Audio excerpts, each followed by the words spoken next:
2021년 8월 2일 오늘 새벽 본문 말씀은 이사야 54장 1절에서 17절 말씀입니다. 잉태하지 못하며 출산하지 못한 너는 노래할지어다. 산고를 겪지 못한 너는 외쳐 노래할지어다. 이는 홀로 된 여인의 자식이 남편 있는 자의 자식보다 많음이라. 여호와께서 말씀하셨느니라. 내 장막터를 넓히며 내 처소의 휘장을 아끼지 말고 널리 펴되 너의 줄을 길게 하며 너의 말뚝을 견고히 할지어다. 이는 내가 좌우로 퍼지며 내 자손은 열방을 얻으며 황폐한 성읍들을 사람 살 곳이 되게 할 것임이라. 두려워하지 말라. 내가 수치를 당하지 아니하리라. 놀라지 말라. 내가 부끄러움을 보지 아니하리라. 내가 내 젊었을 때에 수치를 잊겠고 과부 때의 치욕을 다시 기억함이 없으리니 이는 너를 지으신 이가 내 남편이시라. 그의 이름은 만군의 여호와이시며 내 구속자는 이스라엘의 거룩한 이시라. 그는 온 땅의 하나님이라 일컬음을 받으실 것이라. 여호와께서 너를 부르시되 마치 버림을 받아 마음에 근심하는 아내 곧 어릴 때의 아내가 되었다가 버림을 받은 자에게 함과 같이 하실 것임이라. 내 하나님께서 말씀하셨느니라. 내가 잠시 너를 버렸으나 큰 긍휼로 너를 모을 것이요 내가 넘치는 진노로 내 얼굴을 내게서 잠시 가리웠으나 영원한 자비로 너를 긍휼히 여기리라. 내 구속자 여호와께서 말씀하셨느니라. 이는 내게 노아의 홍수와 같도다. 내가 다시는 노아의 홍수로 땅 위에 범람하지 못하게 하리라. 맹세한 것 같이 내가 내게 노하지 아니하며 너를 책망하지 아니하기로 맹세하였노니 산들이 떠나며 언덕들은 옮겨질지라도 나의 자비는 내게서 떠나지 아니하며 나의 화평의 언약은 흔들리지 아니하리라. 너를 긍휼히 여기시는 여호와께서 말씀하셨느니라. 너 곤고하며 광풍에 요동하여 안위를 받지 못한 자여 보라. 내가 화려한 채색으로 내 돌 사이에 더하며 청옥으로 내 기초를 쌓으며 홍보석으로 내 성벽을 지으며 성류석으로 내 성문을 만들고 내 지경을 다 보석으로 꾸밀 것이며 내 모든 자녀는 여호와의 교훈을 받을 것이니 내 자녀에게는 큰 평안이 있을 것이며 너는 공의로 설 것이며 학대가 내게서 멀어질 것인즉 내가 두려워하지 아니할 것이며 공포도 내게 가까이 하지 못할 것이라. 보라, 그들이 분쟁을 일으킬지라도 나로 말미암지 아니한 것이니 누구든지 너와 분쟁을 일으키는 자는 너로 말미암아 패망하리라. 보라, 숯불을 불어서 자기가 쓸만한 연장을 제조하는 장인도 내가 창조하였고 파괴하며 진멸하는 자도 내가 창조하였은즉 너를 치려고 제조된 모든 연장이 쓸모가 없을 것이라. 일어나 너를 대적하여 송사하는 모든 혀는 내게 정죄를 당하리니 이는 여호와의 종들의 기업이요 이는 그들이 내게서 얻은 공인이라. 여호와의 말씀이니라. 아멘. 성도 여러분 반갑습니다. 2021년 8월 2일 월요일 아침입니다. 저는 지금 좀 전에 주일 예배 인도를 마치고 지금은 또 사택에서 또 이렇게 말씀을 또 녹화하고 있습니다. 오늘 온라인 예배를 드릴 때 소리가 좀 작아서 안 들린다는 좀 그런 몇 분의 댓글이 있었습니다. 또 괜찮다는 분도 있었고요. 또 안 들린다는 분도 있었고요. 이게 다 만족을 시킬 수가 없는 것 같습니다. 물론 저희 교회가 가지고 있는 이 장비의 한계이기도 하겠지만 아무쪼록 저희 교육자들이 이 온라인 예배를 드릴 때 늘 기도하거든요. 오늘 이 예배 가운데 하나님 이 장비에 아무런 문제가 없게 하시고 성도님들이 좀 쾌적하게 이 온라인 예배를 드릴 수 있도록 은혜 주시라고 기도는 하지만 늘 모든 사람에게 다 좋을 수는 없는 것 같습니다. 그런 점에서 혹 온라인 예배를 드릴 때에 여러 가지로 이 불편을 느끼셨다면 정말 죄송한 말씀을 드리겠습니다. 예, 오늘 또 이제 또 새로운 한 주가 또 시작이 되었습니다. 어제 말씀 나눈 대로 하나님의 그 섬세한 인도하심을 또 경험하는 복된 하루가 되시기를 예수님의 이름으로 축복합니다. 오늘 함께 나눌 말씀의 제목은 상상 이상의 회복입니다. 오늘 본문을 쭉 읽으시면서 어떤 느낌이 드셨습니까? 굉장히 뭐랄까 아름답고 그리고 멋지고 그리고 화려한 그런 이미지들이 머릿속에 연상이 되지 않으셨습니까? 하나님은 이사야 선지자를 통해 그냥 단순히 이스라엘은 회복될 거다 이렇게만 전하지 않고요. 오늘 이 본문의 내용은 앞으로 이스라엘이 회복될 영광과 그 모습을 멋진 이미지 단어들을 활용해서 지금 말씀을 전하고 계십니다. 제가 신학대학원을 졸업을 할 때 논문을 하나 썼는데요.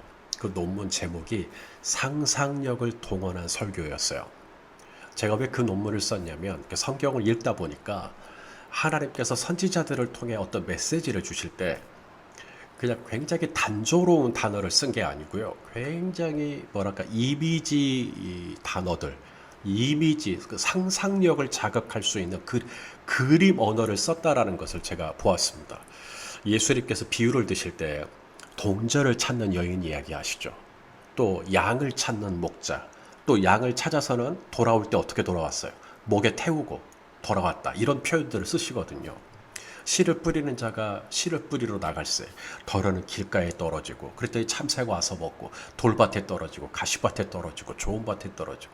여러분, 예수님이 이렇게 설교를 하시면요, 사람들은 그 말이 뭔 말인지 몰라가지고 인터넷으로 검색을 하거나 사전을 찾을 필요가 없었어요. 왜냐하면 예수님이 말씀하시면 그게 머릿속으로 이미지로 확 떠올랐어요. 그게 너무나 자연스러웠어요. 일상에서 흔히 목격하는 자주자주 보던 익숙한 풍경들을 이미지 단어로 그림 언어로 표현을 해주시니까 사람들은 예수님의 설교를 기쁘게 즐겁게 들었다. 마가복음 보면 그런 말씀이 있죠. 오늘 이사야 선지자도 마찬가지입니다.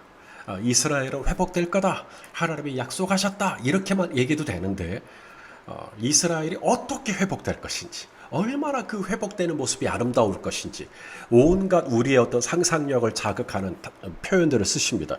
자, 11절과 12절을 읽겠습니다. 너 곤고하며 광풍에 요동하여 안위를 받지 못한 자여 보라, 내가 화려한 채색으로 내 돌 사이에 더하며 청옥으로 내 기초를 쌓으며 홍보석으로 내 성벽을 지으며 성유석으로 내 성문을 만들고 내 지경을 다 보석으로 꾸밀 것이며.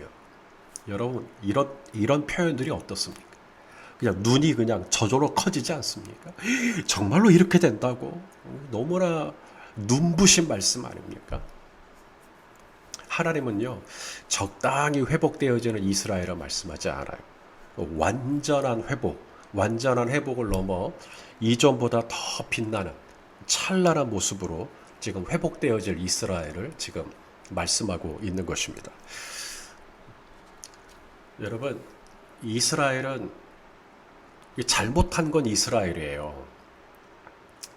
이스라엘이 하나님 앞에 번제했고, 이스라엘이 우상을 섬겼고, 이스라엘이 하나님과의 언약을 파기했고, 그래서 벌을 받은 것이고, 심판을 받은 것이고, 그래서 다른 나라로 팔려간 것이고, 그런데 하나님은 그런 이스라엘을 포기하지 않으시고, 그런 이스라엘을 다시 돌아오게 회복시키겠다고 지금 말씀하시는 거죠. 도대체 이스라엘이 하나님께 뭐길래, 우리가 하나님께 뭐길래 하나님은 우리를 버리지 아니하시고 우리를 떠나지 아니하시고 우리를 회복시키시겠다고 말씀하시는 걸까요? 자, 이스라엘과 하나님과의 관계, 나와 하나님과의 관계, 우리 성도님들과 하나님과의 관계에 대해서 오늘 말씀하십니다. 자, 5절 말씀입니다. 이는 너를 지으신 이가 내 남편이시라. 그의 이름은 만군의 여호와이시며 내 구속자는 이스라엘의 거룩한 이시라. 그는 온 땅의 하나님이라 일컬음을 받으실 것이라. 자, 하나님과 이스라엘과의 관계, 하나님과 우리 성도님들과의 관계가 나타나고 있죠. 자, 먼저 왜 하나님은 나를 버리지 않으실까? 첫 번째, 하나님은 나를 지으신 분이에요. 하나님은 나를 지으신 분이시기 때문에 우리를 절대 포기하지 않으시는 겁니다. 1절에 집에 이렇게 뭐가 이렇게 막 돌아다녀요. 부채 같은 게 돌아다니는데 딱 봐도 너무 허접해요.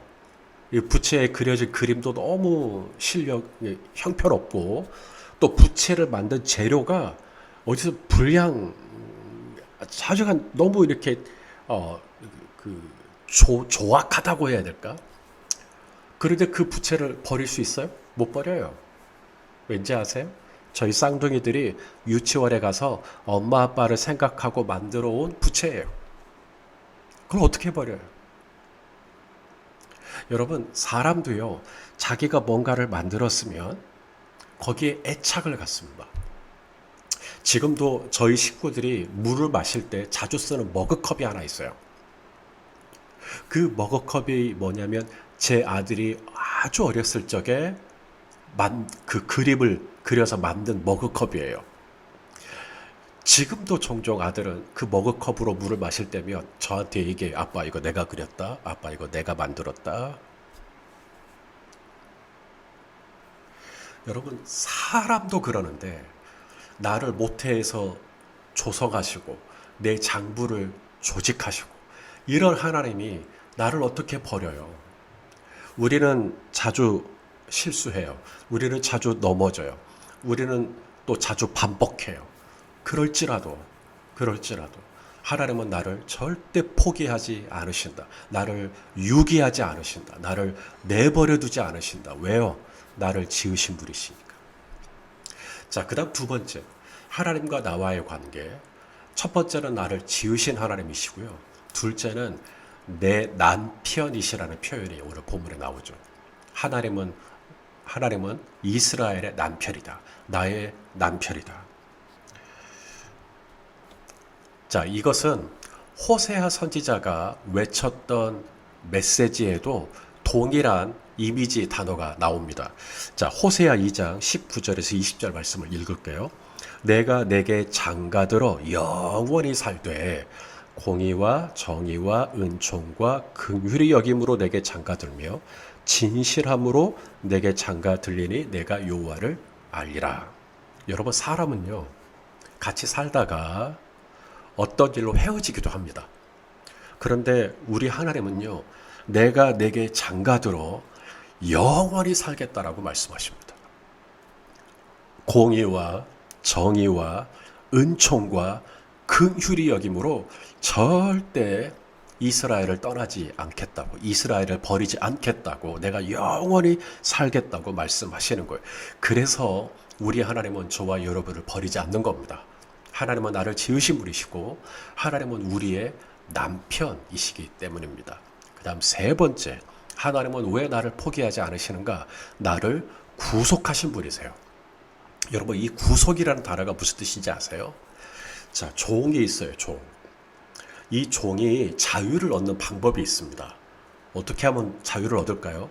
누군가가 이 종이 가지고 있는 채무, 빚을 다 탕감해 주는 거예요. 대신 갚아주는 거예요.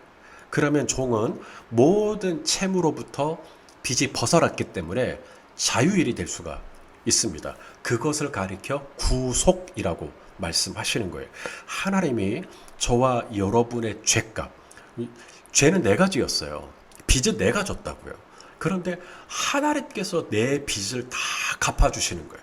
하나님께서 내 죄값을 다 감당해 주시는 거예요. 언제? 갈보리 십자가 위에서 당신의 하나밖에 없는 독생자 예수 그리스도를 통해 나의 모든 채무를, 이 율법에 대한 채무, 죄에 대한 채무를 다 갚아 주실 것이에요. 그래서 저와 여러분이 자유인이 된 것입니다. 우리 안에 자유가 시작된 거죠. 우리 안에 놀라운 노임이, 이 모든 매임과 묶임으로부터 풀어지는 이 해방이, 자유가 우리 안에 시작된 것이죠. 자, 그러면 이제 종에 매였던, 죄에 매였던 이 종에서 내가 이제 자유케 됐으니까 그럼 내 마음대로 살면 되나요? 아니죠. 하나님이 우리를 구속하셨다라는 의미는요, 전에는 죄의 종이었는데 이제는 하나님이 구속하셨겠고 하나님이 값으로 나를 사셨기 때문에 이제는 내가 하나님의 종이 되는 것을 의미하는 겁니다. 여러분, 예수님 당시에 구약 시대에는 더했겠죠. 종은요, 주인이 쓰다가 마음에 안 들면 버릴 수 있어요.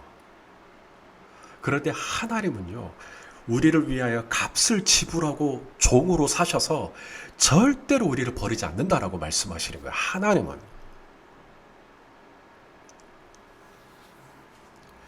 자, 오늘 우리가 읽은 본문 17절을 보실까요? 너를 치려고 제조된 모든 연작이 쓸모가 없을 것이라. 일어나 너를 대적하여 송사하는 모든 혀는 내게 정죄를 당하리니 이는 여호와의 종들의 기업이요 이는 그들이 내게서 얻은 공인이라. 여호와의 말씀이니라. 자, 이스라엘을 가리켜 뭐라고 말씀하시죠? 여호와의 종이라는 표현을 쓰시죠. 저와 여러분이 그런 사람이 된 거예요. 이제는 나를 모든 죄에서 풀어주시고 이제는 하나님의 종으로, 여호와의 종의 기업. 와, 이게 놀라운 거예요. 왜냐하면 아들에게 기업이 있거든요. 근데 종에게 기업을 주다니요. 종에게 유산을 주다니요. 예, 이것이 우리 하나님 아버지. 하나님은 종에게 기업을 주시고 종에게 유산을 주시겠다고 말씀하시는 것이죠. 우리가 그런 하나님의 종이 된 거예요. 그래서 우리를 절대 포기하지 않으시는 거예요. 예, 우리 실수 많이 해요. 우리 자주 넘어져요. 알면서도 또 반복해요. 그렇게 하나님의 마음을 슬프게 해드릴 때가 많아요. 여러분, 우리 하나님은 공의로우시기 때문에 내가 죄를 지으면 눈을 감으실 수가 없어요. 모른 채 하실 수가 없어요. 그래서 우리를 징계하셔요. 그러나 하나님의 징계는 우리를 사랑하지 않는다는 증거가 아니라 우리를 그만큼 사랑하신다는 증거예요. 여러분, 우리 자녀가 잘못을 하면 부모가 징계를 해요. 하지만 부모가 아무리 징계를 하고 혼을 내도 다음 날이 되면 또 밥을 줘요. 왜? 징계보다 더 큰 사랑이 있기 때문에. 우리 하나님도 우리를 사랑하셔서 징계하시지만 그보다 더 큰 자비하심, 더 큰 긍휼하심이 있는 거예요. 자, 오늘 보면 8절 말씀을 보겠습니다. 내가 넘치는 진노로 내 얼굴을 내게서 잠시 가렸으나 영원한 자비로 너를 긍휼히 여기리라. 내 구속자 여호와께서 말씀하셨느니라. 그러므로 사랑하시는 성도 여러분, 안심하시기를 주님의 이름으로 축원합니다. 왜냐하면 하나님은 우리를 지으신 분이세요. 하나님은 나의 남편이세요. 하나님은 나를 구속하신 나의 주님이세요. 그래서 그분은 나를 절대 포기하지 않아요. 내가 죄 가운데 있을 때 하나님은 나를 반드시 그 죄로부터 나올 수 있도록 나를 구속하시고 나를 징계하시고 나를 교훈하시고 책망하셔요. 하지만 더 큰 자비하심과 더 큰 긍휼하심으로 나를 또 끄집어내시고 나를 절대 포기하지 아니하시는 이 하나님. 그래서 오늘 이스라엘도 다 회복이 되고요. 저와 여러분도 회복이 되는 거예요. 이런 하나님 때문에 오늘 하루도 안심하시고 평안한 하루가 되시기를 예수님의 이름으로 축원합니다. 네, 기도하겠습니다.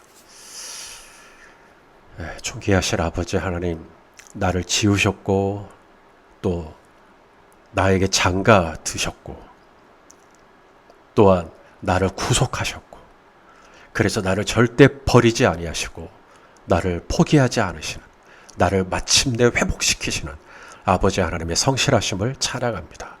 우리가 이 하나님을 의지하고 또 오늘도 주님과 동행하는 하루가 되기를 원합니다. 주님, 우리 성도님들을 신실하게 인도하여 주시옵소서. 예수님의 이름으로 기도하옵나이다. 아멘.